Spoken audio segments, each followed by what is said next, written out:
میں اپنی شان کے مطابق دیتا ہوں، اس کی ضرورت کے مطابق نہیں دیتا، اپنی شان کے مطابق دیتا ہوں۔ اللہ تیری شان کیا ہے؟ اللہ تیرا انداز کیا ہے؟ میرا رب کہتا ہے کہ جو مجھ سے نہیں مانگتا میں اس کو بھی عطا کرتا ہوں۔ میری شان یہ۔ دنیا تو وہ ہے نا کہ ہم کسی کے پاس جاتے ہیں، ایک بار نہیں بار بار جاتے ہیں، حضرت صاحب تھوڑی سی مہربانی کرو، یہ بھی کرنا ہے، وہ بھی کرنا ہے، فلاں بھی کرنا ہے، اچھا یار کرتا ہوں، سوچتا ہوں، دیکھتا ہوں، یہ ہوتا ہے نا۔ باپ کے سامنے اولاد جاتی ہے، ابا جان یہ بھی، وہ کہتا ہے اچھا پتر کچھ آلے نہیں تو پھر کچھ کرتا ہوں۔ اللہ کہتا ہے کہ میں بن مانگے تمہیں عطا کرتا ہوں۔ اور سب سے بڑی نشانی کہ اللہ نے ہم مسلمانوں پر کرم فضل احسان کیا، اور سب سے بڑا انعام کیا کہ بن مانگے ہمیں امت محمد میں پیدا فرما دیا۔ ہم نے مانگا تھا؟ ہمارا کوئی تصور تھا؟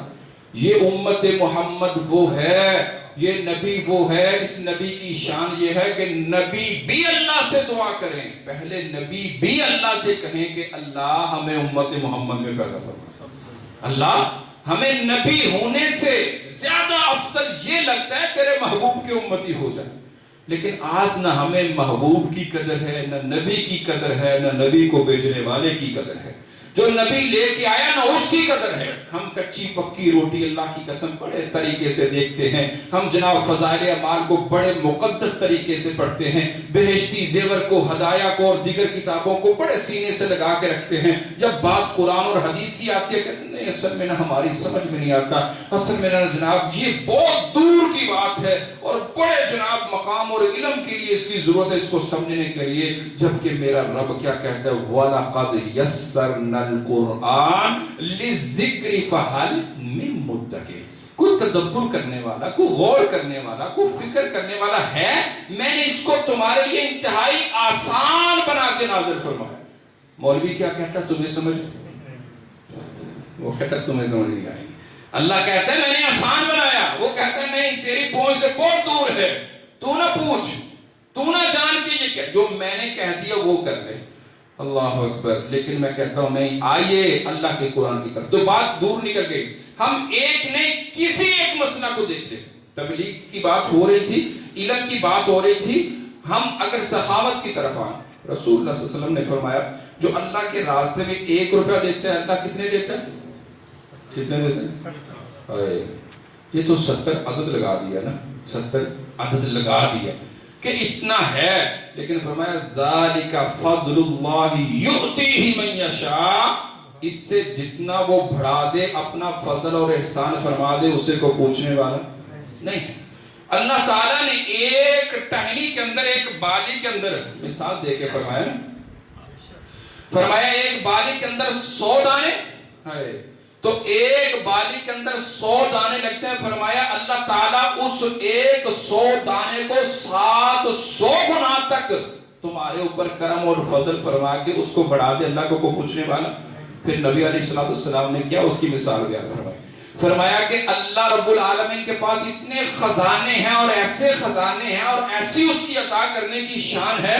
فرمایا 1 نہیں 2 نہیں 4 نہیں 1000 نہیں سینکڑوں نہیں لاکھوں نہیں کروڑوں نہیں، ساری کائنات مل کے بیک وقت آ جائے، بیک وقت ساری مخلوق مل کے آ جائے اور اللہ سے آ کے کوئی کہے گھر چاہیے، کوئی کہے جناب یہ چاہیے، کوئی چاہے یہ چاہیے، اللہ کہتا ہے اپنی اپنی ڈیمانڈ کے مطابق وہ مانگنا شروع کر دیں اور میں انہیں عطا کرنا۔ ہائے اللہ تیری قدرت پر قربان جاؤں، اللہ تیرے خزانوں پر قربان جاؤں۔ ہم تو 10-20 دیکھ کے بعد میں پتہ ہے کتنی 100 باتیں سناتے ہیں، وہ میں نے دیے تھے وہ ختم ہو گئے ہیں، وہ فلاں کام ہو گیا ہے، وہ تو ابھی پورا نہیں ہوا تو وہ ایسے ہو گیا۔ حضرت صاحب ابھی تو پچھلے سال ہم نے وہ قربانی کی کھال بھی آپ کو دی تھی، وہ یہ بھی کیا تھا۔ ہم تو یہ گنتے ہیں نا۔ اللہ کہتا ہے کہ ساری کائنات بیک وقت مل کے آ جائے اور اپنی ضرورتیں خواہشیں لے کے آئے، میں سب کو دینے پہ تیار اور میں سب کو دینا شروع کر دوں۔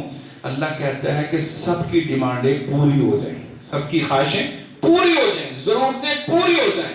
اللہ کہتا ہے میری شان یہ ہے، میرے خزانے یہ ہیں۔ فرمایا کہ میرے خزانوں میں اتنی کمی نہیں آتی ایک تو ہوتا ہے نا آتی ہے، یہ اتنا کام ہو گیا، فرمایا نہیں میرے خزانوں میں کمی نہیں آتی، فرمایا جتنی کمی اس سمندر، اس دریا، اس ندی، اس نالے میں آ جائے جس کے اندر ایک جانور، وہ کوا، وہ جناب کوئی ایک جانور ہو سکتا ہے، بڑا جانور ہو سکتا ہے، اپنی پیاس بجھانے کے لیے پیٹ بھر کے پانی پی لے، فرمایا اس کی چونچ اس کے لب کے ساتھ جو آخری قطرہ پانی کا لگا ہوتا ہے نا، خزانے میں اتنی کمی نہیں آتی جتنی اس دریا کے اندر آئی اس قطرہ لگنے والی اس لبوں کے ساتھ ایک قطرے کے اندر۔ اب بتاؤ اللہ کے ہاں اللہ کے مقابلے میں ہے کوئی ایسا سخی؟ اللہ کے مقابلے میں ایسا کوئی دینے والا؟ اللہ کے مقابلے کے اندر اتنا کوئی خزانے رکھنے والا؟ بالکل نہیں۔ اچھا جب بات توحید کی آئی، دعوت کی آئی، علم کی آئی، سخاوت کی آئی، اللہ کے راستے میں قربانی کی بات آئی، تو جب بندہ دینے سے ڈرتا نہیں ہے نا، جب بندہ اس قربانی سے پیچھے ہٹتا نہیں ہے، پھر اللہ کہتا ہے وعدن علیہ حقا، تو نے میرے وعدے کو حق اور سچ سمجھا، تو نے اپنا وعدہ پورا کر دیا، اب میرا وعدہ دیکھ میں اپنے وعدے کو کیسے پورا کرتا ہوں۔ وہ وعدہ کیسے پورے کرتا ہے؟ نبی علیہ السلام نے فرمایا اللہ اکبر، اس صحابی کی مثال دیکھے کہ احد کے میدان کے اندر تقریباً 80 سے زائد زخم تیر اور تلوار کے اس مرد مجاہد کے جسم کے اوپر لگے ہوئے، جان نکل رہی ہے، تو آخری بات کیا کہتا ہے؟ اللہ سے دعا کرتا ہے، 2-3 دعائیں کی، اس کے اندر جو 1-2 بات میں عرض کرنا چاہتا ہوں۔ اللہ سے دعا کرتا ہے اللہ میں تجھ سے یہ دعا کرتا ہوں کہ اکثر دشمن جو ہے جنگ کے اندر مارنے کے بعد، شہید کرنے کے بعد لاشوں کو مسل کرتا ہے، یعنی ناک کاٹ دیا، گلا کاٹ دیا، یہ کر دیا، وہ کر دیا، بے حرمتی کرتا ہے، دشمن ہے نا۔ اللہ میں تجھ سے دعا کرتا ہوں کہ میری شہادت کے بعد میری لاش کا مسئلہ نہ کیا جائے، میں بے حرمتی نہ کی جائے۔ اللہ نے اس دعا کو قبول کر لیا۔ دعا کو قبول کیسے کیا کہ اللہ تعالیٰ نے اس کی شہادت کے بعد مکھیوں کو اس لاش کے ارد گرد جمع کر دیا۔ اللہ اکبر۔ اب کوئی ڈرتا، یہ دشمن جو ہے، اکثر میں ایک بات کہا کرتا ہوں، جو اللہ سے نہیں ڈرتا وہ ہر چیز سے ڈرتا ہے، تو جو اللہ سے ڈرتا وہ کسی چیز سے نہیں ڈرتا۔ اب وہ مکھیوں سے اتنا ڈرتے ہیں کہ اس لاش کے قریب نہیں جاتے، اللہ اس لاش کی حفاظت فرما لیتا ہے۔ جب اللہ تعالیٰ کام لینے پہ آتا ہے وہ کسی ایک مخلوق سے لے سے پوچھے اسے کون پوچھنے والا ہے؟ کوئی نہیں پوچھنے والا۔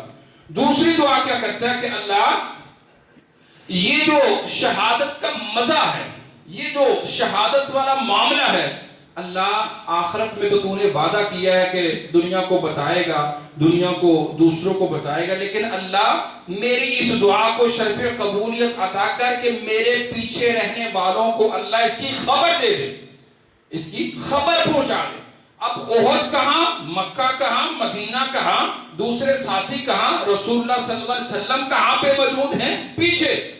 اللہ اکبر۔ یہ دعا کرنے والا زخموں کے اندر تڑپتے ہوئے اللہ سے دعا کر رہا ہے، اللہ نے اس دعا کو بھی قبول کر لیا۔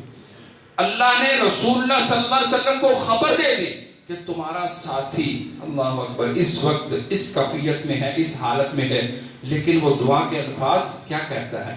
اللہ ذرا میری یہ کیفیت بھی بیان کر دے، میرا یہ معاملہ بھی ان تک پہنچا دے، ادھر جان نکلتے ہوئے دیکھ رہا ہوں، سامنے موت نظر آ رہی ہے، زخموں سے چور ہو، خون نکل رہا ہے، معاملہ بہت جو ہے نا وہ سخت ہے، لیکن اس طرف موت ہے، احد کے دوسری طرف جو اللہ سکون اور شہادت اور جو تو نے معاملہ رکھا ہے، مجھے اس تکلیف سے وہ کہیں زیادہ معاملہ بہتر نظر آ رہا ہے۔ اللہ اکبر۔ اس طرف کیا ہے؟ موت، اس طرف کیا ہے؟ احد کی دوسری طرف جنت۔ رسول اللہ صلی اللہ علیہ وسلم نے فرمایا، اللہ نے جب وہ منظر دکھایا، صحابہ کو بیان کیا، دوسرے ساتھی اپنے ایمان کو اتنا مضبوط کرتے ہیں کہ اللہ اس ساتھی والی، اس بھائی والی موت ہمیں بھی عطا فرما، کہ موت سامنے ہو، زخموں سے انسان چور ہو، لیکن پھر کہے کہ اللہ جو مجھے مزہ اس میں آ رہا ہے وہ مزہ کسی اور چیز میں۔ خالد بن ولید کیوں رویا تھا رضی اللہ تعالی؟ موت تو سب کو آتی ہے، کیوں رویا تھا؟ کہ جو وہ موت ہے وہ یہاں اس موت میں مزہ نہیں ہے۔ رسول اللہ صلی اللہ علیہ وسلم نے کیوں موت مانگی؟ جو اس میں مزہ ہے وہ اس میں مزہ کیونکہ اکثر ایک بات، اللہ اکبر، آج میں نا متفرق باتیں آپ تک پہنچانا چاہتا ہوں. کل نفس ذائقہ، لفظ کیا ہے؟ کل نفس، پڑھ لے کچھ نہیں ہوگا. کل نفس ذائقہ، ذائقہ، ذائقۃ الموت، موت کے کیا ہیں؟ ذائقے. موت کے بھی ذائقے ہیں، ٹیسٹ ہیں. اللہ، اور جیتے جیتے تو ہم نے بڑے مزے لیے. انسان مزے لیتا ہے نا، یہ کھا کے مزہ، یہ پہن کے مزہ، یہ اڑا کے مزہ، وہاں جا کے مزہ، یہاں آ کے مزہ، اس خوشی میں مزہ، اس خوشی میں مزہ، ایسے بولنے میں مزہ، یہ دیکھنے میں مزہ، مزہ ہی مزہ. یہ مجھے آج تک یہ بھی نہیں سمجھ آئی مزہ کہتے کس کو ہیں. بندہ کہتا ہے کھا کے مزہ بڑا ہے، بھائی کیا مزہ کیا ہے؟ اللہ اکبر. لیکن اللہ تعالی، ہم دنیا کے مزے تو بڑے لیتے ہیں، بڑے تلاش کرتے ہیں. اللہ کہتا ہے مزہ ایک میں نے بھی رکھا ہے. کل نفس ذائقۃ الموت، موت کے اندر بھی ایک ٹیسٹ ہے. اب جس کو موت کے اندر بھی مزہ آئے، مرتے ہوئے بھی اس کو ٹیسٹ آئے، اس سے بہتر کوئی انسان ہو سکتا ہے؟ اللہ کی قسم نہیں ہو سکتا. کیوں؟ قرآن کہتا ہے یا ایتھا النفس المطمئنہ ارجعی الی ربک راضیۃ مرضیہ فادخلی فی عبادی وادخلی جنتی. اللہ کہتا ہے ایسا مومن، ایسا موحد، ایسا مجاہد ہے کہ جب اس کو موت آتی ہے راضیۃ مرضیہ، اس کے اوپر اللہ، یہ اللہ پر فادخلی فی عبادی، ادھر سے اس کی جان نکل رہی ہے، وادخلی سیدھا کدھر جا رہا ہے؟ سیدھا جنت میں جا رہا ہے. اس کی روح سیدھی ادھر جا رہی ہے. یہ مزہ ہے، یہ ٹیسٹ ہے. اس ہم کیا کہتے ہیں؟ یا اللہ ہمیں سیدھا جنت میں داخل فرما. وَإِن تَعُدُّوا نِعْمَةَ اللَّهِ لَا تُحْصُوهَا. اے دنیا کے حکمرانوں سنو، اے زمین کے اطراف کے حاکموں دیکھو، تم جو بہتوں پر حکمرانی کرتے اور رعایا کی کثرت پر فخر کرتے ہو، کان دھرو. حکمت، فہم و فراست اور کمال قدرت سب اسی کی ہے. یہ چاند، ستارے، سورج، کرنیں، دن رات سب اپنی کمالیت کے جوہر جو دکھاتے ہیں، یہ سب میرے رب کی مہربانیاں ہیں.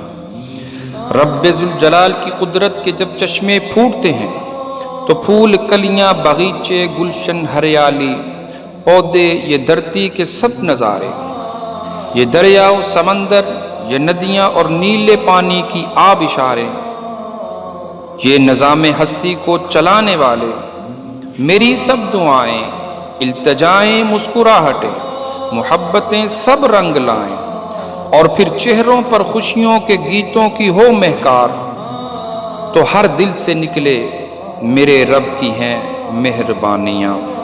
ہم نے کی دعا، اسی نے سنی التجا. یہ سب اسی کی حشمت کا کمال ہے، جو پتھر میں بسنے والے کیڑے کو کرتا ہے روزی عطا.